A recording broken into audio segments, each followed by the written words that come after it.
Diana Frances Spencer was born on the 1st of July, 1961, on the Sandringham estate in England. The house in which she entered the world and spent her early years was no ordinary home. Park House belonged to the British Crown. Her family lived there as tenants of the Queen. From the very beginning, Diana grew up in the shadow of a world larger than herself. She was not a commoner. She descended from one of Britain's oldest aristocratic families. And yet, her childhood would be anything but privileged. From an early age, adults noticed her particular charm. Diana was lively, playful, sometimes stubborn, but never malicious. She possessed a natural openness, a quiet sensitivity that drew people toward her. Much of this she inherited from her mother: elegance, humor, a sharp intelligence. From her father, she inherited something different: the instinctive ability to understand others. But that gift was born of absence. Behind the walls of Park House, the atmosphere was tense and cold. Her parents' marriage was marked by arguments. Diana would later recall standing behind doors, weeping as a small child, while raised voices echoed through the house. When she was 7, the family broke apart. After the separation and a bitter custody battle, her mother lost the right to raise her children. Diana and her siblings became silent pieces in a legal struggle. The loss of her mother left a void no one could fill. Her older siblings were away at boarding school. Her father, withdrawn and burdened by depression, was emotionally distant. Nannies came and went, but affection did not stay. The cheerful child grew quiet, insecure, alone. That early loneliness shaped Diana forever. She learned to sense expectations without questioning them. She learned to please in order to be loved. And she learned very young that affection is fragile. While Diana was quietly losing her childhood, the British monarchy was searching for something else entirely: stability. The decades after the war had changed the perception of the crown. The world had grown modern, skeptical, impatient, and lingering above it all was the long shadow of a crisis that still served as a warning. In 1936, Edward VIII had abdicated the throne in order to marry a divorced American woman. For the royal family, it had been a near catastrophe.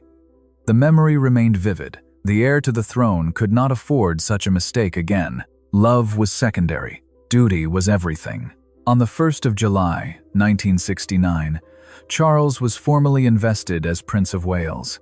He was 20 years old and already carrying a burden greater than himself. The monarchy expected from him what it expected from every heir: discipline, restraint, and a flawless public role. Above all, he would one day have to choose the right wife. Yet Charles was not a man of simple decisions. His romantic life was unsettled, marked by brief relationships that collapsed under the pressure of public scrutiny. Many women did not fail because of him, but because of the system surrounding him. The requirements were precise: young, unblemished, of suitable background, without a past that might invite questions. During this time, Camila Shand entered his life. She was confident, experienced, witty. With her, Charles could be himself. They shared interests, conversations, a closeness he found nowhere else. But that very authenticity made her unsuitable in the eyes of the crown. She had lived, she had history, and that was unforgivable. When Charles left for naval service in 1973, Camilla married another man. For him, it was an emotional rupture he never truly overcame. Yet she remained present, invisible, but constant. Charles searched for love. The crown searched for security. And somewhere between those two forces, a destiny was beginning to take shape. Camilla Rosemary Shand never truly disappeared from Charles's life. Even after her marriage to Andrew Parker Bowles, she remained a fixed point in his emotional landscape. For the prince, she was more than a former lover. She was confidant, refuge, a steady presence in a world ruled by expectation and protocol. And that, precisely, was the problem. The rules of the monarchy were clear.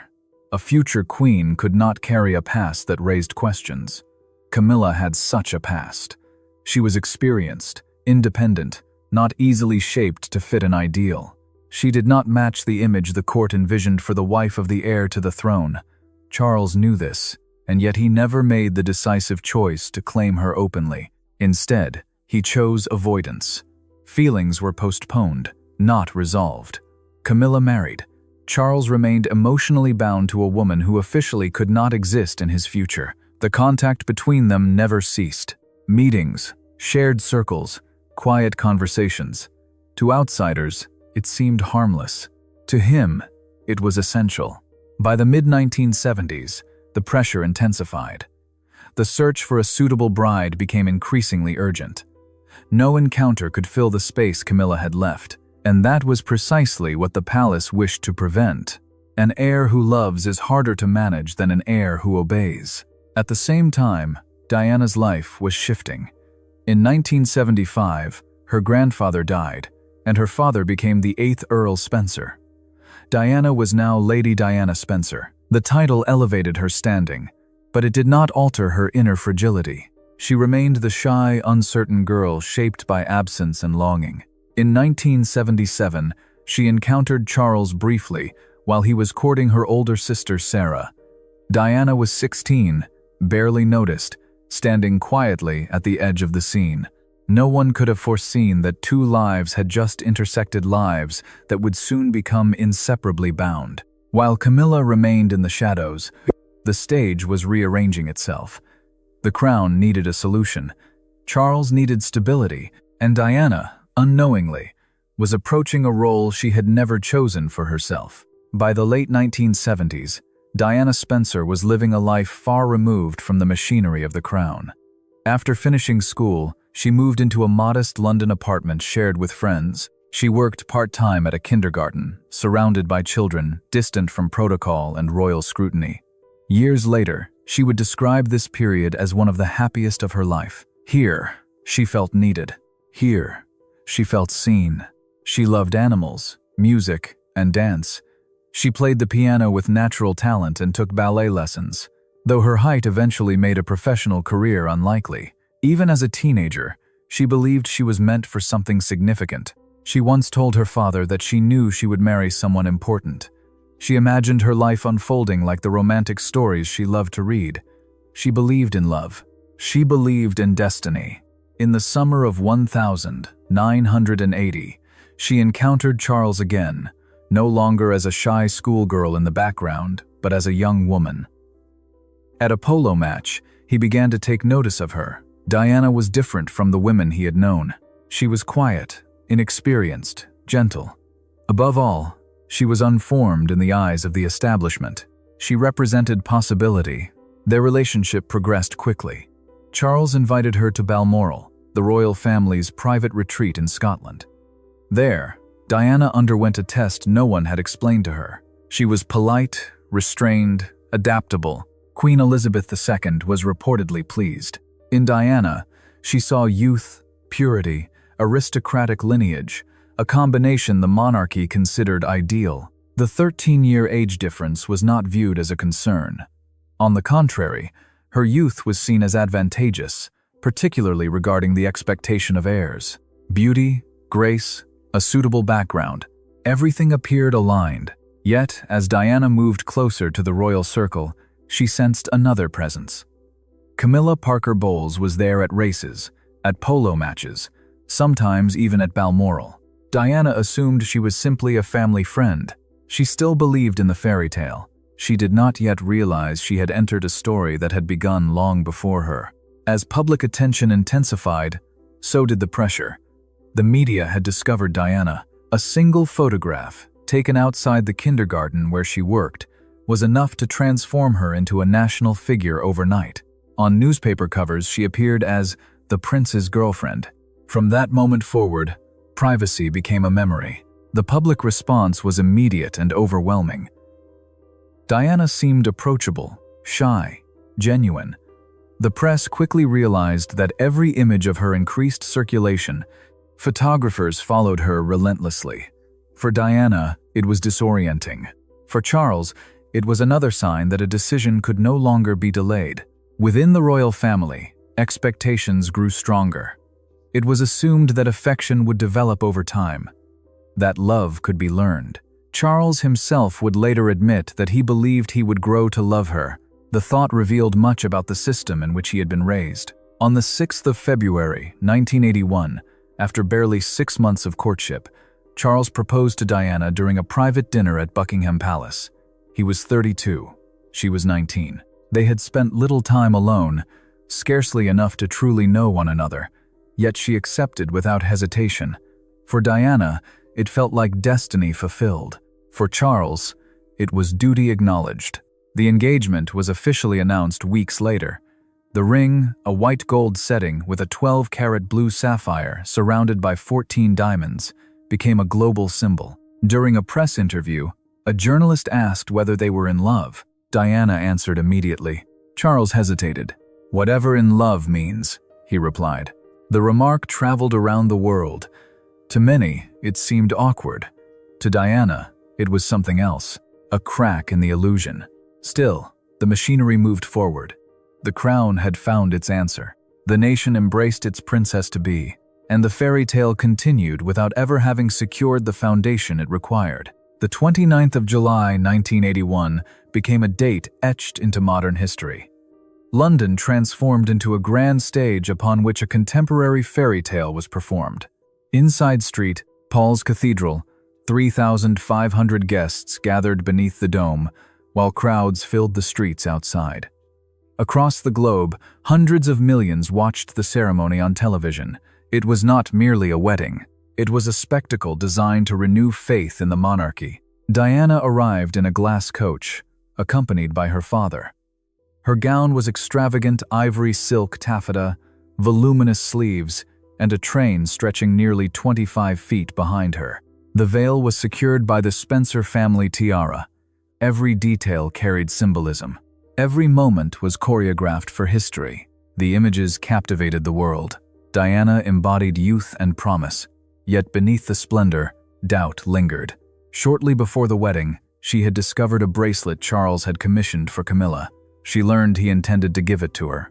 The revelation unsettled her deeply. On the eve of the ceremony, Charles met with Camilla. They exchanged gifts, tokens of a connection that had never truly ended. Diana spent that night separately, receiving a card from her fiancé, expressing pride and encouragement. But reassurance did not come easily. The ceremony unfolded flawlessly. Applause echoed through London. Bells rang. The royal family smiled for the cameras. The honeymoon, however, revealed a different reality. Aboard the royal yacht, during a Mediterranean cruise, distance replaced celebration. Charles retreated into books. Diana longed for intimacy. Even small details became sources of tension cufflinks, engraved with intertwined letters that reminded her of Camilla. The world saw happiness. Diana experienced isolation. The marriage began with pageantry and continued with silence. The crown had secured its image of stability, but the young princess had begun to understand that love was not waiting beyond the altar. In public, Diana performed her role with remarkable composure. She accompanied Charles on official tours, smiled at state banquets, and stood beside him at every ceremonial occasion. Cameras captured elegance and harmony. Applause followed them wherever they went. Yet beneath the surface, something was steadily unraveling. Camilla remained present, not openly, not officially, but persistently. Diana sensed it in conversations that ended too quickly, in absences that required no explanation. Over time, the realization became unavoidable. She was not alone in her marriage. Years later, she would condense the truth into a single sentence: there had always been 3 people in it. The strain took a visible toll. Eating disorders that had begun before the wedding intensified. Her weight fluctuated dramatically. The public noticed, but did not understand. Behind closed doors, Diana sought help from doctors and therapists. She struggled with feelings of inadequacy, convinced she had somehow failed as a wife and princess. The emotional isolation deepened. In June 1982, her first son, William, was born. For a brief period, motherhood offered her stability and purpose. 2 years later, Harry followed. Diana devoted herself to her children with fierce commitment, determined that they would experience warmth she herself had missed. Yet even the birth of their sons could not repair the fracture between her and Charles. Meanwhile, her popularity continued to grow. Diana broke with royal precedent. She stepped beyond barriers to touch hands. She embraced children. She visited hospitals and sat beside patients with AIDS at a time when fear and stigma surrounded the disease. Her gestures were instinctive rather than calculated. She acted from empathy. Charles remained formal, restrained. Observers later suggested that he struggled with being overshadowed by his wife's charisma. What is certain is that the emotional distance between them had become permanent. By the late 1980s, rumors of discord circulated openly. Diana began searching for her own voice. She no longer wished to remain silent within palace walls. The collapse was not dramatic. It was gradual, and it was irreversible. By the early 1990s, the facade had fully fractured. In 1992, the first open reports of marital failure surfaced. Soon after, Andrew Morton's book, Diana, Her True Story, was published. It contained recorded accounts in which Diana herself spoke quietly, candidly about her loneliness, her struggles, and the reality of a marriage that had never been equal. The revelations shook the monarchy. The fairy tale dissolved in public view. In 1995, Diana gave a televised interview that changed everything. Calm yet resolute, she confirmed the emotional distance within her marriage and acknowledged what the world had begun to suspect. There had always been 3 people in it. She spoke without bitterness, but with clarity. In 1996, the divorce was finalized. Diana retained the title Princess of Wales, but she was no longer styled Her Royal Highness. She remained at Kensington Palace, close to her sons. For the first time in years, she seemed to breathe freely. Her focus shifted almost entirely to humanitarian work. She traveled widely, advocating for the marginalized, visiting hospitals, lending her presence to causes that lacked visibility. The public embraced her as the people's princess. She met global figures: Nelson Mandela, the Dalai Lama, Mother Teresa. There was a sense that she had found equilibrium, that the turbulence of earlier years had given way to steadiness. Then came the 31st of August 1997.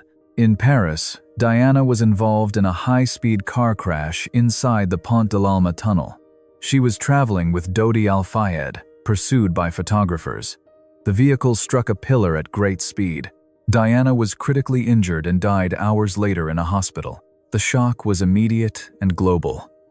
Outside palaces, mountains of flowers accumulated. Millions mourned.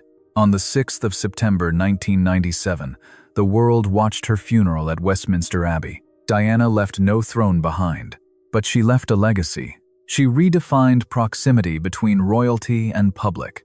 She demonstrated that compassion could coexist with status, and she remains remembered as someone who never fully belonged to the world she entered and whose humanity made her unforgettable.